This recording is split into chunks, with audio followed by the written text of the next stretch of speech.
Good afternoon. Good afternoon. We're going to get started. Please put your phones away for now, those of you that have them out. So this afternoon, I'm really excited to introduce our next speaker.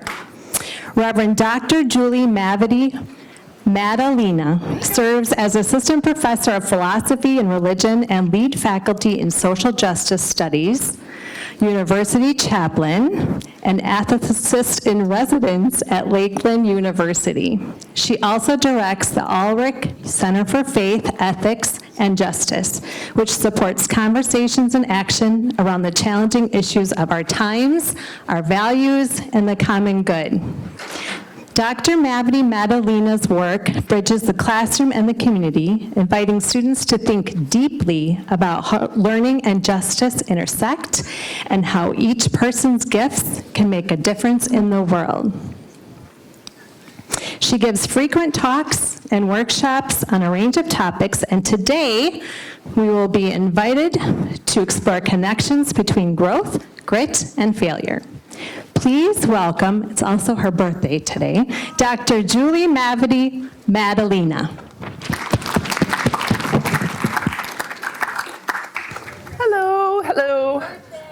Thank you. It is my birthday. No, sing. If you like it afterward, then maybe, but we'll see.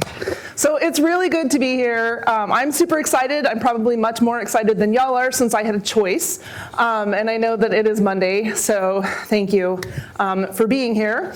And I am actually, in just a minute, going to invite you to take your phones back out because I'm about to model this whole growth mindset facing the potential for failure thing by using a program that I have not used before in such a big group. So we're going to see how it goes, but it's meant to be interactive because one of my philosophies is that, yes, I bring a certain amount of knowledge and education, and y'all bring a ton of knowledge and education. And I say y'all a lot because I'm originally from Texas, but it works, so go with me. So I'm hoping that y'all are up for sharing some of your knowledge and perspectives and insights, because it helps everybody when we can see that we're not alone in any of this. And it will all be anonymous, so no worries about that. So, as I was doing some reading to prepare for our, one other thing, apparently for some bizarre reason my watch didn't charge last night, and so I think it's about to die. So if I have to look at my phone occasionally, it's just to make sure that we don't go over time, because I know how important it is to get out on time, so I'm not like checking for birthday texts or anything, I'm just making sure we're on time. Okay, so doing some reading in preparation for this conversation, I came across an article on growth mindset in college students, and it was written by Jasmine Wu, who's a graduate of the University of British Columbia in business and computer science. And in this article, she describes a scenario from her first semester in college, and as I was reading it, I thought, I bet this is pretty familiar to a lot of us, whether we're in our first year or have done that. So here's the scenario. I'm going to read her quote. It's 10 p.m. on Sunday night, and I'm sitting at my table cramming for an exam, which is tomorrow at 9 a.m. There are PowerPoints and textbooks everywhere, and I am sitting here wondering, what did I learn in class? I'm about 2 seconds away from a complete mental breakdown, tears and all. Mad at myself because after the last exam I failed, I promised myself that this time I would get it together. I thought I did everything I could think of to prepare for the exam. I watched YouTube videos on how to study for an exam. I made the perfect study schedule, color-coded and all. I even bought a new fancy planner. And yet, here I was, on Sunday night, 11 hours before the exam, trying to catch up on 3 chapters worth of material, and I was so overwhelmed, I couldn't even figure out what to focus on. Why couldn't I seem to motivate myself, stop procrastinating, and pass one exam? She continues. I I believed that people were either smart or not. And I carried this mindset throughout my entire first year. It was the reason I never asked for help from professors, or why I never asked questions in class. It was the reason I found myself in the undergraduate office one day on the verge of tears, about to drop out of the business and computer science program, thinking that I was just not smart enough. I spent so much time thinking about how I had no motivation, how I was constantly procrastinating and stressed. And even when I had 2 projects due in a week, a quiz and lab and a midterm that I had not started even studying for, I still couldn't bring myself to do the work. Now we're about midterms this time in the semester, which is a typical time to start feeling overwhelmed. So we're gonna try out this new program and answer this question. So you pull out your phones and go to menti.com, M-E-N-T-I. There's your code, you're already figuring it out. And you're gonna answer this question. Can you relate at all to this scenario of feeling overwhelmed, worrying about what's going on, and then getting kind of frozen and all the things? It's working, I'm very excited about that. I'm gonna have enough enthusiasm for all of us, just so you know. I know how Mondays work, I really do. How many of us are there, Kelly? Okay. I'll give you a couple more minutes. Is anybody still trying to get it going? A couple of you? Okay, I'll give you a couple more minutes.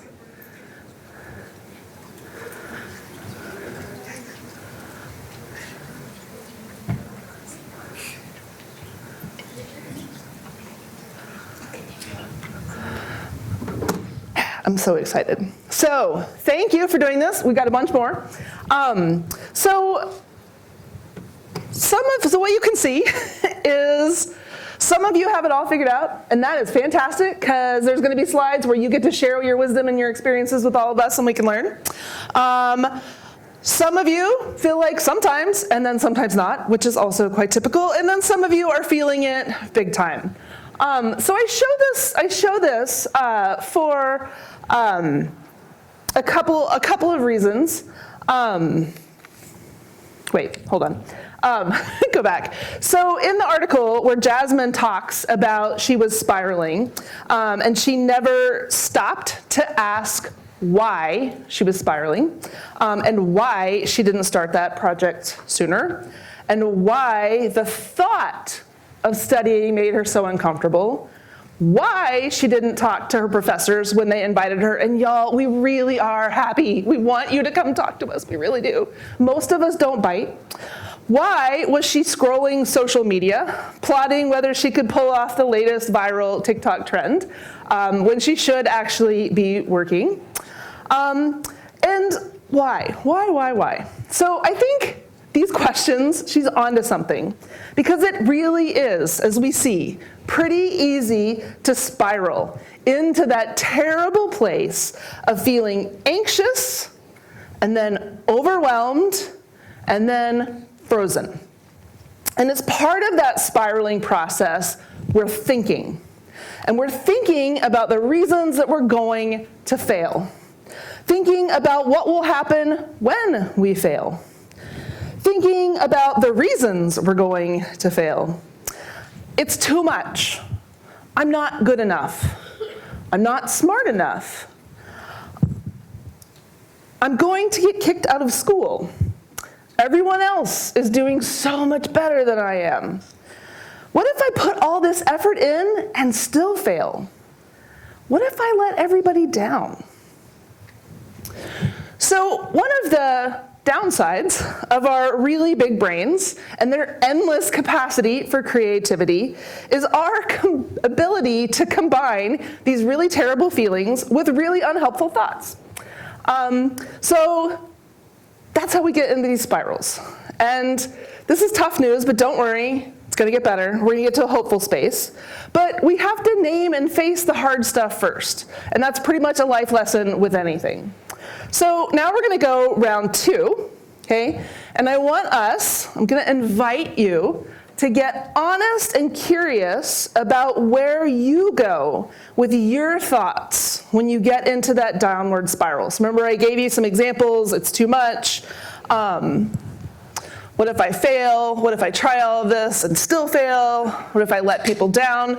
So now you should be able to go in and you should be able to, and again, this is all going to be anonymous, but you should be able to give suggestions. Say, pay attention to, because we all have, like, there will be similarities and then there are special things that our brains come up with that relate to our life situations. So what are some things? You also have the ability to vote on other ones, and that doesn't mean these are the ones you like the best. It just means, oh, hey, I resonate with that. So you can vote on up to 3. So what will my parents think? It's never going to be good enough. I can do better. I want to quit. Why am I even here? I don't want to do this. I'm letting my parents down. I'm not good enough, and there's something wrong with me. And then, by the way, that there's something wrong with me goes to that feeling of shame, which is one of the most miserable feelings that there is out there. It's where we take it, like, personally about something about who we are. I might as well drop out. I want to go home. Okay, I'm pretty excited about how this is working. So much to do. What's the point? Is it letting you vote on these? I can't tell. It says it's not open. Oh, wait. Oh, thank you. Somebody that just pointed that out. Well, I don't know what that means. What's it telling you now? Is it letting you vote? Oh, wait. I press enter.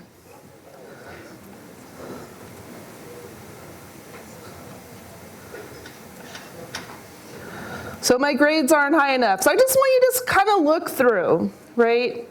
I don't know what's happening with the voting. That's all right. Go back. Like this?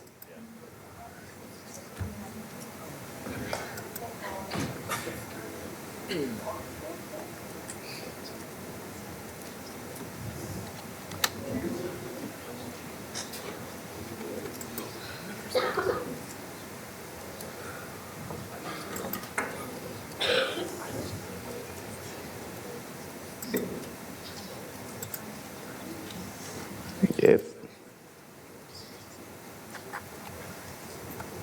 Okay, well that's fun. I just lost it all.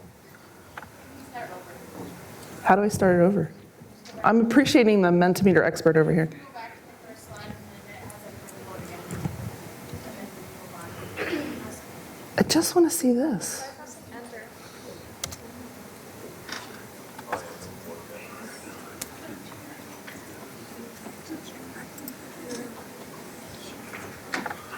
Okay, whatever. See, growth mindset, I'm learning as we go. But y'all had enough up there that y'all got to see not only that we all have, a lot of us have these thoughts, but there's some overlaps or some similarities.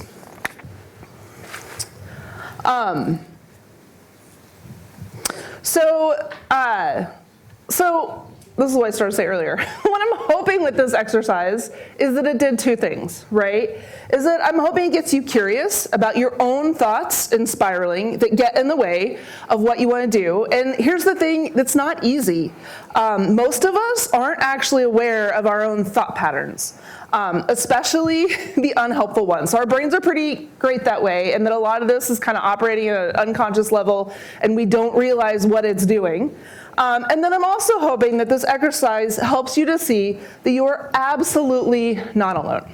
Because part of this spiraling is feeling like we're isolated, and feeling like we're alone, and feeling like nobody understands. And that then is going to create these feelings of rejection and frustration that is so miserable, and it just makes all of this so profound, and it keeps us from getting the help and doing the things we can to get some supportive. So here's what is helpful to know, I think. Okay, so this thinking and this spiraling that so many of us experience is quite typical. And as miserable as it is, it's actually our brain's bizarre way of protecting us. So when Jasmine Wu, the article that I read, when she investigated her experience of college failure, she did some research on neurology, and she found that our brains are wired for 3 things. So they're wired to avoid pain, seek pleasure, and maximize efficiency, meaning conserve our energy, right? So when we start having these painful thoughts about a hard test, or that paper, or that project, and hard thoughts about what might happen if we fail, our nervous system, which is also trying to protect us, kicks into fight, flight, or freeze, okay? So our brain is trying to keep us from the bad thoughts and the bad feelings, and so our nervous system kicks in. So take a second to kind of look at this. Hopefully you can read it. Can you read it, the white writing-ish? Yeah. Hopefully, okay. So do any of these look familiar? Right, so when we're in freeze mode, okay, so everything's spiraling up, we're overwhelmed, we're freaked out, we're wondering if it's worth it. One of our nervous system responses is to go numb, right? Numb out, right? One of our favorite ways to numb out is social media. To feel shame, right? That's that I'm not good enough, I'm a bad person, right? To feel depressed, to feel trapped, to lose energy, right? I know I have so much to do, and thinking about it just makes me, yep, I'm gonna take a nap. Helplessness, and then shutdown. When our nervous system goes into fight or flight mode, right, then we're hitting panic, anxiety, fear, worry, irritation. So sometimes if we notice that we're starting to get irritated, again, this is the time in the semester when the roommates that we really connected with, well, perhaps start to get on nerves a little bit, or our new friends start to get on nerves a little bit. Some of that is an anxiety response. And we tend to get frustrated with other people's irritation and anger. And sometimes if we can recognize that as anxiety, we can kind of work through it. Whereas the goal is the social engagement that's down at the bottom. And we're gonna come back to how we get there. So when our brains are sensing pain, we don't wanna do this, we're worried, makes us anxious. And so then they're trying to keep us from pain. They're gonna send us to a place that helps us avoid that pain. And as I said, this is where we start playing video games. We binge watch our favorite show. We take up an option to go hang out with friends, or we do whatever it is that's going to take us away from having to do this unpleasant thing. So real quick, I just thought it would be fun. Share your favorite avoidance activity, just for a little fun. Just so we again know we're all on the same page. This was cloud mode.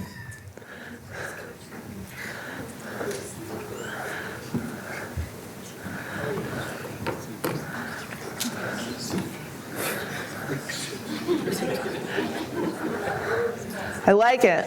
I appreciate your honesty. And here's the thing, y'all, like, some of these aren't bad in moderation. So I'm not up here saying don't do any of these things, right? I'm saying, how do we catch ourselves? How do we recognize when we're doing it for distraction, when we're doing it to numb out? Wow, this one got some energy and attention. Happy Monday. When we're doing it, and whether it's really helpful. Yeah. I'm a college professor. I don't really care if you're being inappropriate. If it makes you happy and gets you engaged. Okay. I appreciate the energy. Now let's chill out for a second. So like I said, the thing is not that these things are always bad. Some of them are quite fun. The thing is being able to pay attention to when we're using them to escape in something that we should be doing or in unhelpful ways, okay? So when we do these things over and over and over as a way to avoid doing other things that we need to be doing, it becomes a habit. And this habit connects avoiding the unpleasant tasks with turning to satisfying avoidant things that And right, y'all know about algorithms, right? So people with really big brains have taught a lot of these things, algorithms, that make us addicted, right? That get the dopamine fixes, right? Y'all have probably heard about dopamine and how it works in all of these things? Yes? Thank you.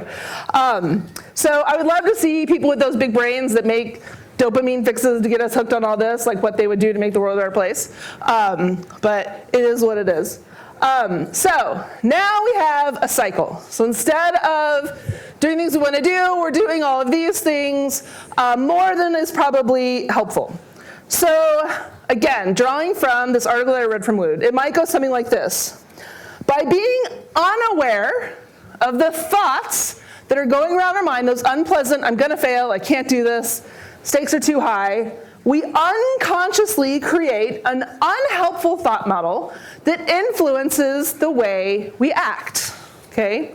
So we might have 2 exams this week, and we think there's not enough time to study. We think, how are we going to get everything done? We're going to fail. And then these thoughts trigger emotions, such as fear, anxiety, and stress, which then cause us to not concentrate, to procrastinate, and to not study. And this results in us getting behind and then not doing well. So, next question.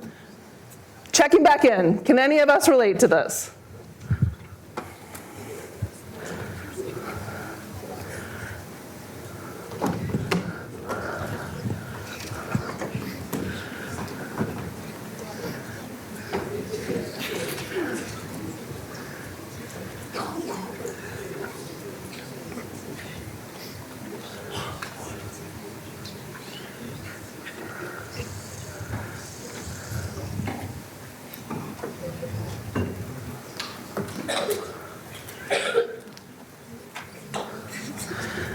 Okay, so again, we see this is a lot of us, right? This is the majority of us, that at very minimum, at least sometimes, if not majority time, we get in this cycle. So now we get to the hopeful part, okay?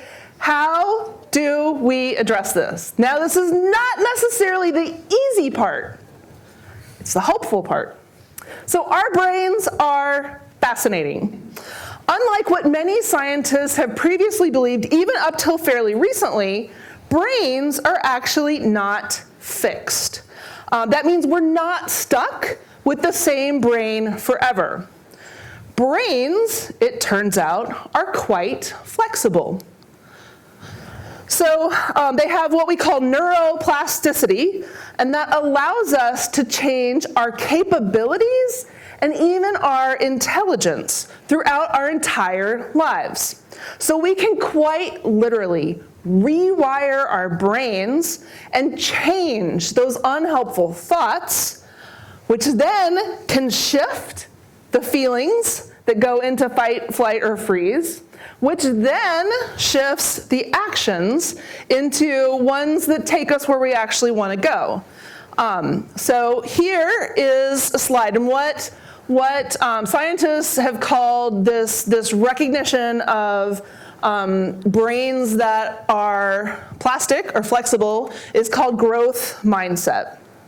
So what we've also found is that, I don't know how many of y'all had like gifted, talented programs when you were in elementary school, but they've actually found that those aren't particularly helpful because it convinces young kids that you're already that or not that, and there's no way to grow or to become, access all your gifts. It also teaches the kids who are in the gifted, talented program, it makes them have sort of expectations and a lot of external pressure that's not super helpful. So this chart talks about the differences and which ones are helpful and which ones are not helpful. And when we get stuck in the fixed mindset, we get stuck in these self-sabotaging behaviors, right? So that's what it is. When you know you've got a project and you just have a wall, there's just a block, right? And part of it is underlying these thoughts and these fears, right? That's then we don't study and we don't work on it, We don't take advantage of our resources. We don't talk to friends, right? So part of it is we're afraid to even tell our friends that we're struggling because we think everybody is doing better than us, when in actuality, if just one of us would speak up, then we would realize, oh, actually it's all of us. And then we end up sabotaging ourselves, right, by not doing the things. All the things. So you can see, right, we're less able to face mistakes. We're less able to deal with challenges and failures. And we focus more on looking like we have it all together than actually having it all together. That one's the one that really sticks out for me, and I think is absolutely self-sabotaging. Because if I'm so worried about looking like I've got this all together, then I'm not going to admit it and ask for help when I need it. And then when we recognize that our brains can change, we grow and we're flexible and we develop all these more helpful things. So, next question. Where are you when you think about whether you have more of a growth or a fixed mindset, particularly in regards to school? Because I think it can be different. Where would you put yourself?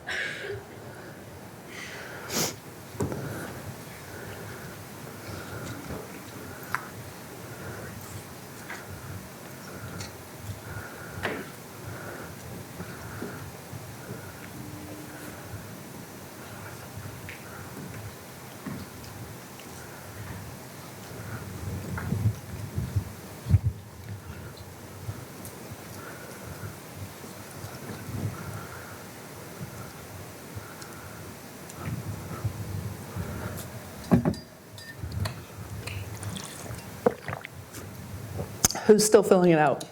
I can't, this one doesn't tell me how many got up there. Okay.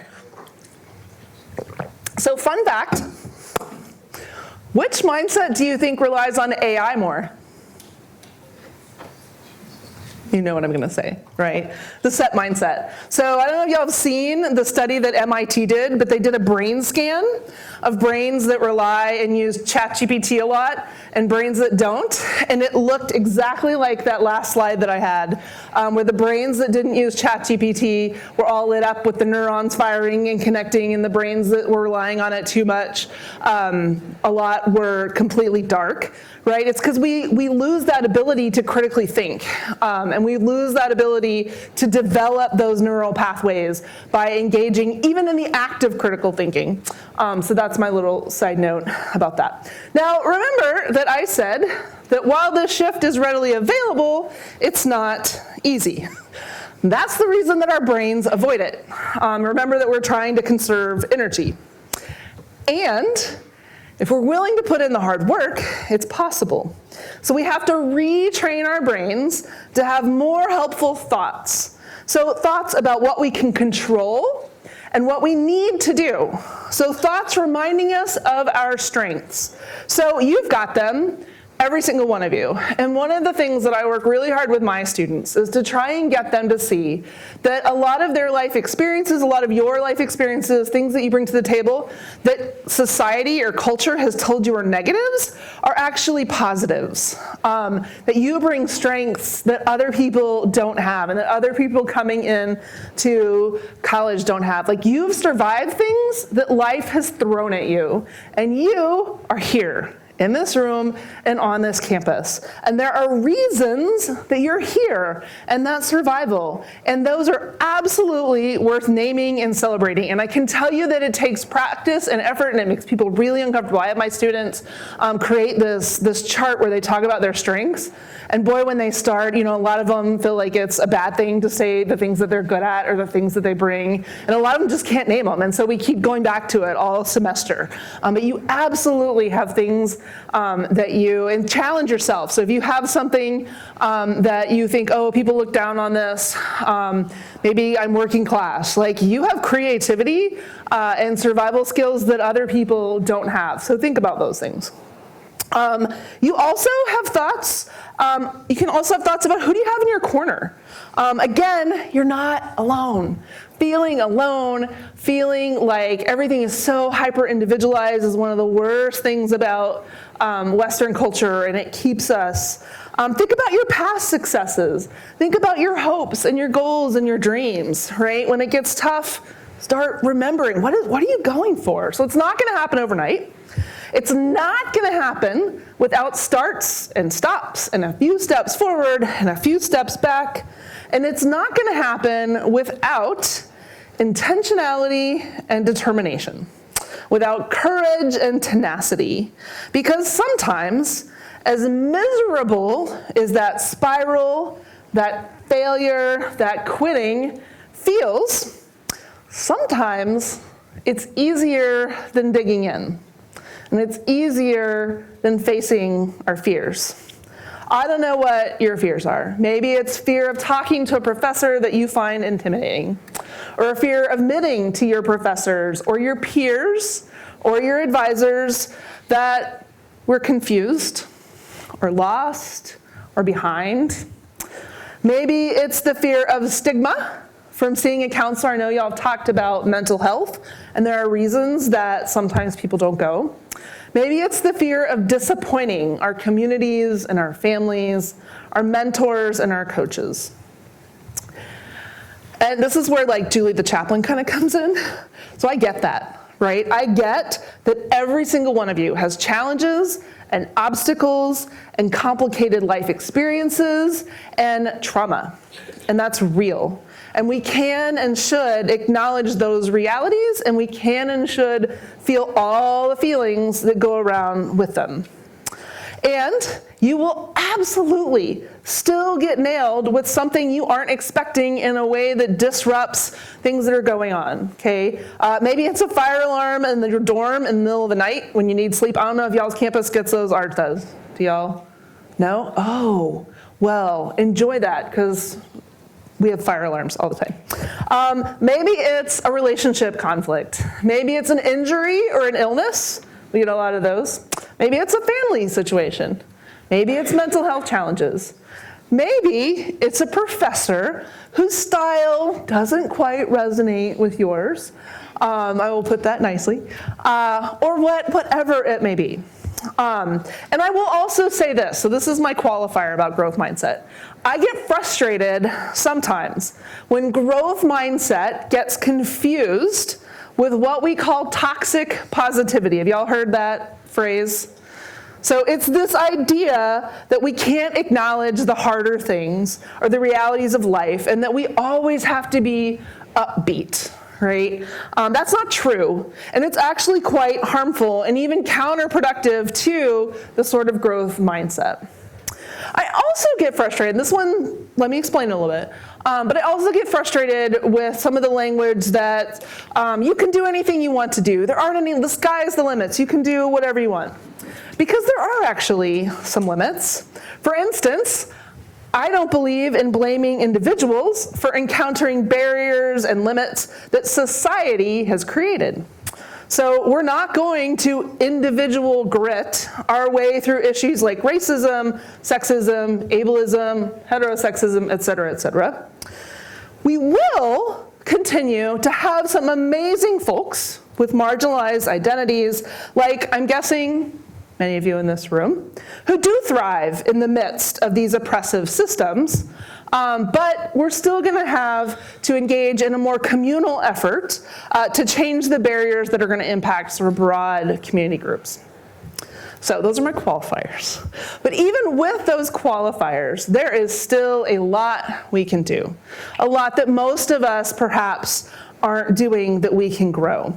And what the experts, and that includes scientists, but it also includes people with life experiences, because I think life experience is an important form of knowledge that we often don't recognize. What they tell us is that how we do it involves grit. Oh, this is kind of fuzzy. Okay, so this is the definition of grit. To have the determination and courage to push through any challenge or obstacle thrown your way until you succeed. So take a second and think back to all those thoughts that we listed that bubble up when we start to spiral. Okay? Remember that list. Now, I want us to come up with a reframed thoughts. Okay? Thoughts that affirm what we can control and the options and the strengths we do have. So, for example, I can do hard things. I'm not alone. Perhaps you have a religious and spiritual life that gives you some support in these modes. So now we're going to share some communal wisdom. So what are some of your helpful thoughts? I really would invite you to think about this one and be curious and take this one seriously, because this one is going to be absolutely key to starting to rewire, and it will absolutely have to be intentional and thoughtful.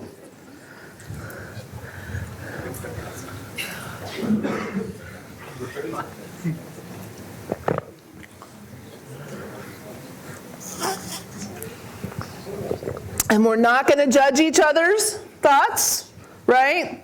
We're going to accept each other's thoughts. And we're going to take everybody seriously, whether they're intending for us to take them seriously or not.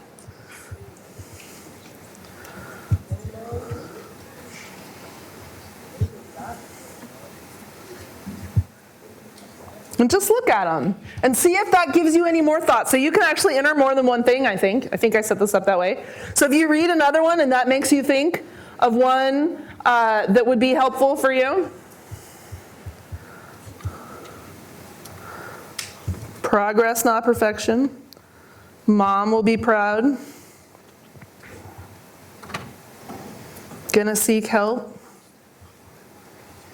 You did the best you could, which is quite frankly all you can do, right? All we can do is the best we can do. And by the way, the best we can do looks different depending on the day, right? It's not always the same. We get caught in unhelpful cycles that we have to be 100% on every day. You've come so far. Yeah, the feeling that afterward I will feel relieved. Seriously, y'all, like that's a big one. It's going to feel so good. What are we giggling at? Oh, okay. I mean, I think the masturbation one is probably more about like how you can help yourself, but later. But if that's the incentive you need, whatever.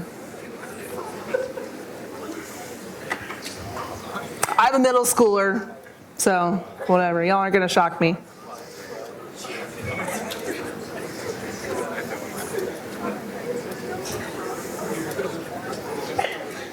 Mistakes are how you learn. We're going to come back to that one. Even this shall pass. That's a good one. I mean, these are all good. I'm just pointing some out, by the way. I'm not judging all of them.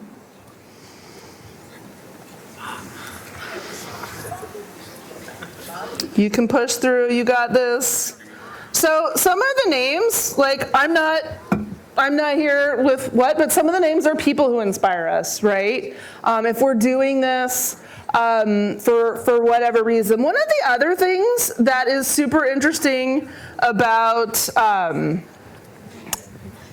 Western culture is that in other cultures, people tend to see their education as something that they recognize benefits their communities. So one of the questions to ask yourself is, yeah, I'm doing this for me. Can I make the world, am I hoping to make the world a better place through this? Am I hoping to make my community a better place for this? Who else am I doing this for? So we've got our situations and our reframed thoughts. And then the question is, how are some of these thoughts, so remember it goes thoughts and then feelings. So how are some of these reframed thoughts going to impact our feelings? So here's another quote from Wu. If we choose to think that we're in control of our time, or that we know what tasks we need to do to study effectively for the exams, perhaps we would feel more capable, more relaxed, and more motivated, right? Earlier we talked about being curious. And then perhaps we would spend more time studying for the exam, or we would go to the office hours, ask questions. I would create a study group. Y'all, studies have shown that if you create study groups, that actually helps dramatically with actually retention. Right? Not even just helping you do better, but retention. So find some people you have some things in common with and create a study group, and then hold each other accountable to actually studying in that group. And do practice questions. These all are going to help us feel better on test. And I'm a big feelings person, and so reframing some of those feelings. So one of my favorite ones is when we talk about anxiety. So the other side of anxiety is excitement. So when we're feeling anxious, if we can kind of name, okay, I'm anxious because I know this is important. I can also be excited about this. I want this to go well. And the anxiety is not ever going to totally go away. That's one of the sort of misnomers. But we can work with it. And we can go to that feeling of, okay, this is because I know it's important. And there's a certain amount of stress that's actually helpful as a motivator. It's called eustress. But I'm not marginalizing anxiety disorders and the absolute need to deal with that. Okay, so don't hear me say that. I'm just saying that when it's something we can manage, when we learn to work with it, when we can kind of reframe or at least add in, okay, this is excitement. What would it be like to kind of shift this moment for excitement? Then that can lead us to a sense of accomplishment when we go. So, did I already ask this one?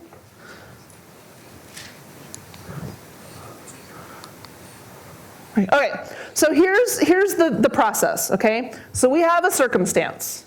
Something happens, okay? Circumstance in and of itself is neutral, okay? And then we go to thoughts, and thoughts are also beliefs. I haven't talked about this necessarily a lot, but thoughts are also beliefs. And then we go to feelings, okay? These are the feelings we talked about. And then we go to actions, and then we go to results. So I've already said this takes time and energy and creativity and effort. And it starts and stops, which means sometimes we're going to fail. So then the question is, what happens when we fail? And what does failure mean, right? So failure actually means it's an opportunity to grow. Sometimes we learn the best from our mistakes. Somebody actually put that on a quote. See, that's the value of listening to each other, is you'll all have all of this wisdom. And many say that they can't grow and learn without failure. So I want to talk, sorry, now I'm checking time. I want to brainstorm for just a minute. Who in your life, so I actually had 2 slides, we'll have time for one of them. So I want you to share either a fictional character or a real life person who you have seen has an example of failure and then a response that led to something constructive. I would invite us, because we only have a few more minutes, and so we don't have totally time to get off on the tangents when y'all want to talk about masturbation instead of this. So please take this seriously. Okay? Example of somebody, either fictional or in your real life. What was their response? So think about, how did they respond to failure in a way that helped them grow?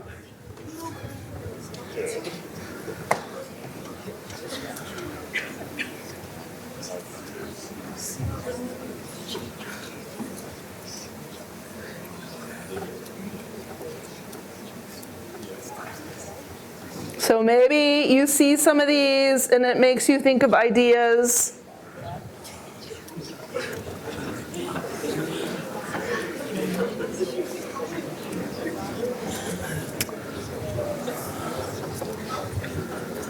So we've already talked a little bit about reframes. And I'm going to show you, I want to show you a video now. So as a chaplain who's worried about making sure people feel supported and empathized, it's hard for me sometimes to say kind of the hard word. And so I'm going to show you a video from Kara Lawson. So she is the basketball coach for women's basketball coach at Duke University.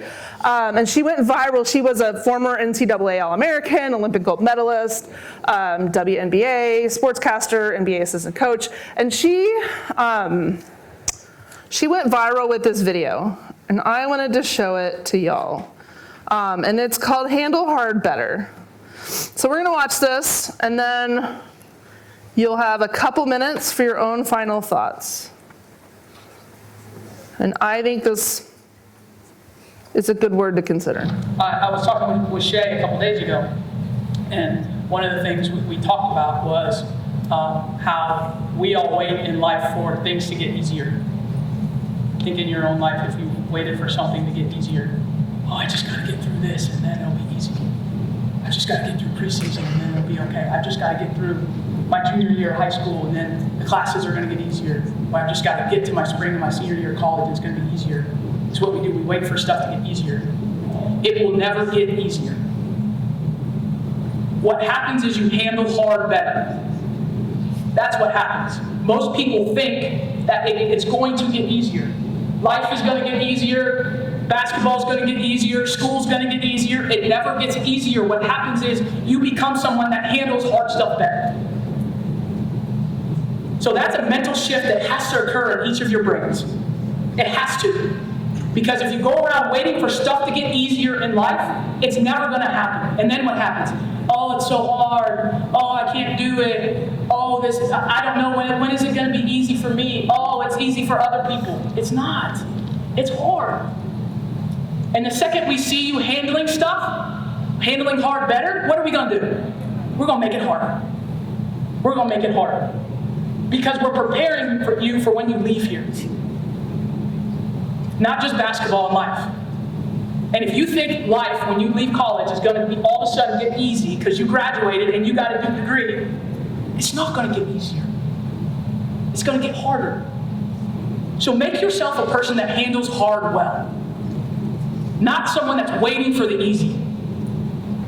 Because if you have a meaningful pursuit in life, it will never be easy. If you're trying to win a championship, if you're trying to have a family, ask your parents. Do you think it was ever easy for them to raise kids? Karen, is it easy? It's not. Any meaningful pursuit in life, if you want to be successful at it, it goes to the people that handle hard well. Those are the people that get the stuff they want. People that wait around for easy, you probably see them at the bus stop. They're waiting for the easy bus to come around. The easy bus never comes around. You've got to handle hard. Okay, so don't get discouraged through this time. If it's hard, don't get discouraged. It's supposed to be. And don't wait for it to be, I just got to get through the summer. And then it'll all of a sudden get easy in the fall. No, it won't. It won't. It won't get easy in the fall. So make yourself someone that handles hard well. And then whatever comes at you, you're going to be great. You're going to be great, okay? Hello, my name is Adam Ferrari, the Chief. I don't know what that was. So another sports metaphor. Any Ted Lasso fans in here? Oh, not many. Okay, well, if you want to watch a good show on growth mindset, watch Ted Lasso. So the last thing I want to do is find out what is your one-word takeaway from today. So how are you going to reframe? How's that going to impact things? How are you going to hold yourself accountable to doing that reframing? Who are you going to let in to that? How are you going to grow from your failures? Dig in, develop grit.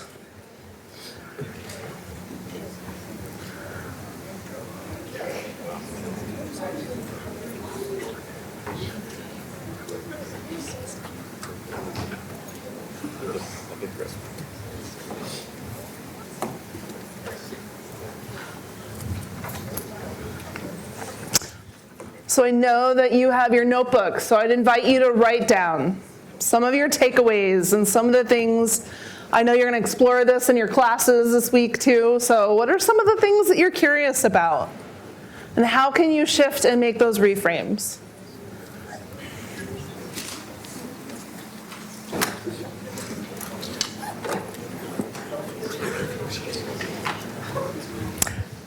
And that's our time. So thank you all. I believe in you. I hope you believe in yourselves. Good luck. Thank you. Good luck, good luck, good luck. Y'all can do it. I know this is the hard time of the semester.